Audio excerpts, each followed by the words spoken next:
सिगाङाव बयखौबो खुलुमबाय लोगोसे आंनि डिजिटेल बड' इउट्युब चेनेलाव बयखौबो बरायग्रोबाय आरो गासै नायगिरिफोरनो आंनि अननाय आरो सिबिनायखौ जासिहरनाय जाबाय। दिनै आं मोनसे गोदान भिडिअ लाना फैदों। दिनैनि भिडिअआव आं आयुष्मान कार्डखौ माबोरै डाउनलड खालामो बेखौनो डाउनलड खालामनानै दिन्थिगोन।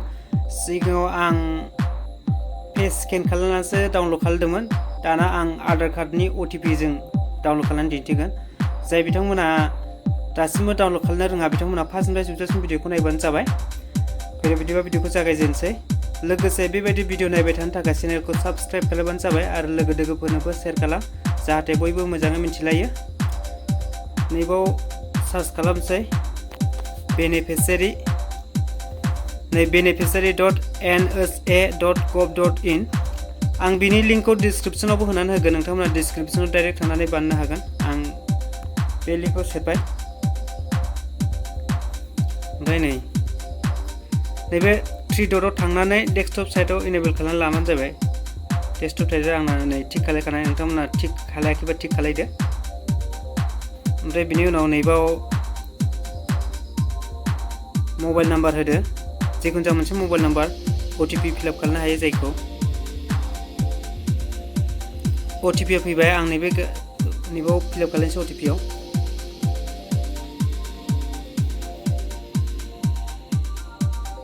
ओमफ्राय दाना नैबाव खेबसा फिलआप खालामनांगौ, ओरैहाय दङ नै जेरै दं ओरै फिलआप खालायगोन। बेनि उनाव नैबाव भेरिफाइआव होबाय।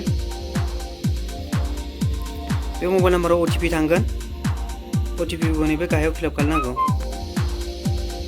ओमफ्राय दाना नैबे लगिनआव होनोसै।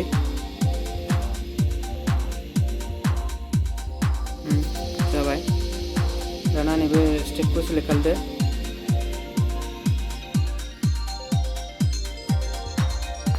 ओमफ्राय स्किम NFSA बेखौ सेलेक्ट खालामदो। ओमफ्राय डिस्ट्रिक्ट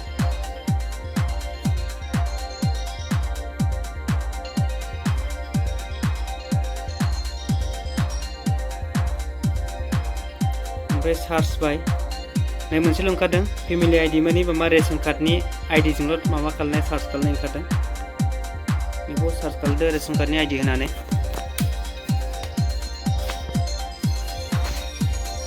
ओमफ्राय दाना नैबे सार्चआव होदो।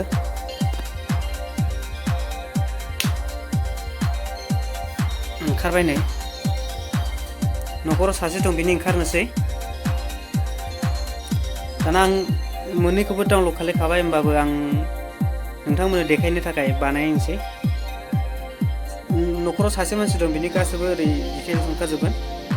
ओमफ्राय जोंना सानैल'खायनो सानैल' देखायदों, आइजों आंजोंल'। ओमफ्राय नैबे डाउनलडआव लगआव सोना होनोसै। ओमफ्राय दाना नै भेरिफाइ खालामनांगौ आधार, नैबे भेरिफाइआव सोना होदो। ओमफ्राय नैबे पपआप मेसेज फैबाय, बेखौ फरायनो गोसोबा फरायनो हागोन, फरायाबा ओरै स्क्रल खालामनानै नैबे येसआव होदो। ओमफ्राय नैबे एलाउआव होदो। ओमफ्राय नैबाव मडखौ सेलेक्ट खालामदो,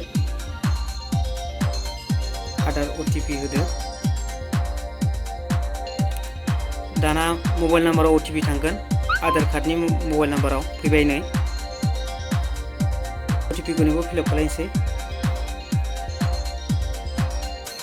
दासिम लडिं जाखाबाय। ओमफ्राय अथेन्टिकेटआव सोना होबावनोसै, होमबानो ओंखारसिगोन। ओंखारबाय नै। दाना सोरनिखौ डाउनलड खालामो, मोननैनिखौ खालामबाबो थिक मार्क दंखायो नै खना खनायाव। ओमफ्राय गासैबो डाउनलड खालामबा नै गोजौ अलाव होदो, होमबानो मोननैबो सेलेक्ट जाबाय।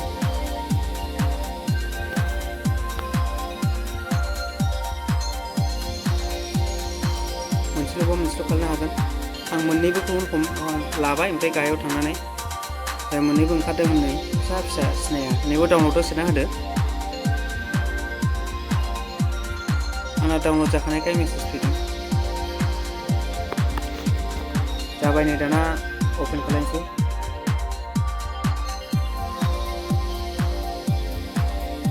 नैबेनो डाउनलड जाबाय नै। दिनैनि भिडिअ एसेनोसै। भिडिअखौ जोबजासिम नायनायनि थाखाय गोजोन्थों। Thank you.